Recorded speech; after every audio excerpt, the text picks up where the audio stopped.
اور اب آگے بڑھتے ہوئے بات کریں جنرل سیکرٹری کیبل آپریٹرز ایسوسی ایشن آف پاکستان سید غفران مشتبہ کے اسلام آباد میں چیئرمین پیمرا محمد سلیم بیگ سے ملاقات ہوئی ہے۔ اہم مسائل پر تبادلہ خیال کیا گیا۔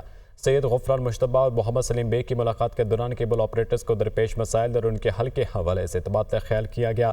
ملاقات میں D G operations broadcast media Muhammad Tahir بھی موجود تھے۔ اس موقع پر چیئرمین پیمرا کا کہنا تھا کہ وہ جلد کیبل آپریٹر سے ملاقات کر کے ان کے مسائل حل کرنے کی کوششیں کریں گے۔ اس پر جنرل سیکرٹری غفران مشتبہ نے چیئرمین پیمرا محمد سلیم بیگ کا شکریہ ادا کیا۔ دنیا بھر میں شدید ٹیمپریچر کے باعث 70% ورکرز کی زندگیاں خطرے میں۔ اقوام متحدہ کے ادارہ ورلڈ اکنامک فورم نے اپنی رپورٹ میں خطرے کی گھنٹی بجا دی۔ آئندہ ہیٹ ویو کے باعث 2 ارب 40 کروڑ ورکرز متاثر ہوں گے۔ ہیٹ ویو کے باعث 2050 تک 16 لاکھ افراد کی اموات کا خدشہ۔ اقوام متحدہ کی ہیٹ ویو سے بچاؤ کے لیے مزدوروں کی عالمی تنظیم کو مزید حفاظتی اقدامات کرنے کی ہدایات کی گئی ہیں۔ امریکی صدارتی امیدوار ڈیموکریٹ رہنما کمیلا ہیرس کھل کر اسرائیل کی حمایت میں سامنے آ گئیں۔ کمیلا ہیرس نے اسرائیل کو اسلحہ فراہمی روکنے کی مخالفت کر دی۔ اسرائیل کو اسلحے کی فراہمی جاری رکھی جائے۔ امریکی صدارتی امیدوار کمیلا ہیرس امریکی صدارتی امیدوار اسرائیل کی حمایت میں کھل کر سامنے آ گئی ہیں اور اسرائیل کو اسلحہ فراہمی روکنے کی کھل کر مخالفت بھی کر دی۔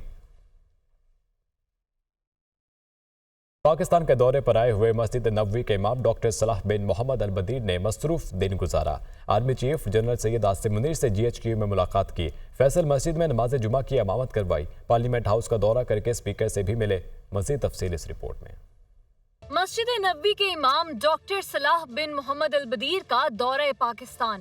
Army chief general Syed Asim Munir سے جی ایچ کیو میں ملاقات۔ دوسرے روز بھی پارلیمنٹ ہاؤس کا دورہ۔ آئی ایس پی آر کے مطابق army chief general Syed Asim Munir نے جی ایچ کیو میں معزز مہمان کا خیر مقدم کیا۔ سپہ سالار نے ڈاکٹر صلاح بن محمد البدیر کے دورے کو پاکستانی عوام کے لیے باعث اعزاز قرار دیا۔ امام مسجد نبوی نے کہا، پاکستان کا مسلم دنیا میں ایک مقام ہے جو خطے میں امن و استحکام کے لیے بھرپور کردار ادا کر رہا ہے۔ ملاقات میں پاک سعودی تعلقات پر اطمینان کا اظہار کیا گیا۔ ڈاکٹر صلاح بن محمد البدیر پارلیمنٹ ہاؤس پہنچے تو اسپیکر قومی اسمبلی نے خیر مقدم کیا۔ معزز مہمان بولے، پاکستان کا دورہ کر کے دلی خوشی ہوئی۔ پاکستان میں جو محبت ملی ہمیشہ یاد رہے گی۔ پرتپاک استقبال اور مہمان نوازی پر شکر گزار ہوں۔ اسپیکر ایاز صادق بولے، آپ کی پارلیمنٹ آمد باعث مسرت و برکت ہے۔ فیصل مسجد میں نماز جمعہ کی امامت کے بعد شیخ ڈاکٹر صلاح بن محمد البدیر نے امت مسلمہ کے امن، استحکام اور اتحاد کے لیے خصوصی دعا کی۔ پشاور ہائی کورٹ نے صوبائی حکومت کی جوڈیشل کمیشن تشکیل دینے پر ججز کی نامزدگی سے معذرت کر دی۔ ایڈوکیٹ جنرل خیبر پختونخوا نے بھی تصدیق کر دی۔ مزید تفصیلات پشاور سے ذیشان کاکا خیل کی اس رپورٹ میں۔ ایڈوکیٹ جنرل خیبر پختونخوا شاہ فیصل عثمان خیل نے تصدیق کرتے ہوئے کہا ہے کہ پشاور ہائی کورٹ نے صوبائی حکومت کی جوڈیشل کمیشن تشکیل دینے پر ججز کی نامزدگی سے معذرت کر لی ہے۔ ہائی کورٹ انتظامیہ نے صوبائی حکومت کو آگاہ کر دیا۔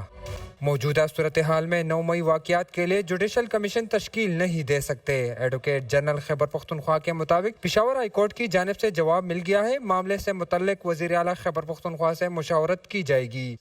وزیر توانائی ویس لغاری کہتے ہیں کہ تمام آئی پی پیز کا جائزہ لے رہے ہیں۔ آئندہ چند ہفتوں میں عوام کو اچھی خبریں ملیں گی۔ توانائی شعبے کے مسائل حل کریں گے۔ پاور سیکٹر کی مجموعی اصلاحات اور آئی پی پیز کے حوالے سے گفتگو کرتے ہوئے انہوں نے کہا کہ بجلی کی قیمتوں میں اضافہ نہیں کیا گیا۔ اس ماہ بجلی کی قیمت میں 77 پیسے کی کمی ہوئی۔ بدقسمتی سے منفی پروپیگنڈا پھیلایا جا رہا ہے۔ چند عناصر مایوسی پھیلانے کی کوشش کرتے ہیں۔ آئندہ چند ہفتوں کے اندر پاکستان کی عوام اچھی خوشخبریاں سنے گی۔ بہت تفصیل کے ساتھ کام ہو رہا ہے اور ہم اسی انشاءاللہ جذبے کے ساتھ کام کرتے رہیں گے۔ کل پاکستان کے اندر اگست کے مہینے کے اندر بجلی کی قیمت پچھلے مہینے سے 77 پیسے فی یونٹ کم ہوئی ہے۔ ملک کے اندر ایک نیگیٹو امپریشن کے ذریعے پہلے ہی مشکل حالات کو مزید لوگوں کی امید کو ختم کیا جا رہا ہے۔ یہ ایک پروپیگنڈا ہے۔ آئی پی پیز کی جو جنریشن کیپیسٹی ہے اس کا سٹاک لیا، دیکھا کون سی کیپیسٹی ضرورت ہے کون سی نہیں ہے۔ ہم نے کوئی 1.5 مہینے میں اس کے اوپر کام بھی کیا ہوا تھا۔ وہ ٹاسک فورس کے سامنے ہماری وزارت کے مختلف اداروں نے پیش کیا۔ آئندہ کی پوری جو اسٹریٹجی ہے وہ بنائی اور خاص طور پہ اس بات کے اوپر بھی غور کیا گیا کہ پاکستان کے اندر توانائی کے شعبے کے اندر جو پہلی مشکلات کا سامنا کر رہا ہے، ایک جان بوجھ کے ایک پروپیگنڈا کے ذریعے ایک غلط امپریشن بھی لوگوں کو دیا جا رہا ہے، جس کے تحت مسلسل کہا جا رہا ہے کہ قیمت اوپر بڑھی ہے۔ قیمت کل اوپر پاکستان میں نہیں بڑھی۔ حالیہ ہفتے کے دوران مہنگائی کی شرح میں 0.30% کا اضافہ ریکارڈ۔ حالیہ ہفتے کے دوران پیاز کی فی کلو قیمت میں 36 روپے، انڈے کی فی درجن 11 روپے 17 پیسے اور لہسن کی فی کلو قیمت میں 16 روپے تک اضافہ ہوا۔ تفصیلات اس رپورٹ میں۔ ہفتہ وار بنیادوں پر مہنگائی کی شرح میں اضافہ جاری۔ مہنگائی کی شرح 0.3% اضافے سے 17.96% پر پہنچ گئی۔ ایک ہفتے کے دوران 23 اشیاء مہنگی ہو گئی۔ ادارہ شماریات کی ہفتہ وار رپورٹ کے مطابق گزشتہ ہفتے پیاز کی قیمت میں 36 روپے فی کلو تک اضافہ ہوا۔ انڈے فی درجن 11 روپے 17 پیسے، لہسن 16 روپے فی کلو تک مہنگا ہوا۔ دال ماش کی قیمت میں 5 روپے 58 پیسے فی کلو کا اضافہ ہوا۔ ایل پی جی کا گھریلو سلنڈر 52 روپے 65 پیسے مہنگا ہوا۔ آلو، ٹوٹا باسمتی چاول، تازہ دودھ، مٹن، گھی، خوردنی تیل بھی مہنگے ہوئے۔ گزشتہ ہفتے ٹماٹر 27 روپے 23 پیسے فی کلو سستے ہوئے۔ آٹے کے 20 کلو تھیلے کی قیمت میں 26 روپے 57 پیسے کی کمی ہوئی۔ دال مسور، کیلے، چینی اور سادہ ڈبل روٹی کی قیمتوں میں بھی کمی ہوئی۔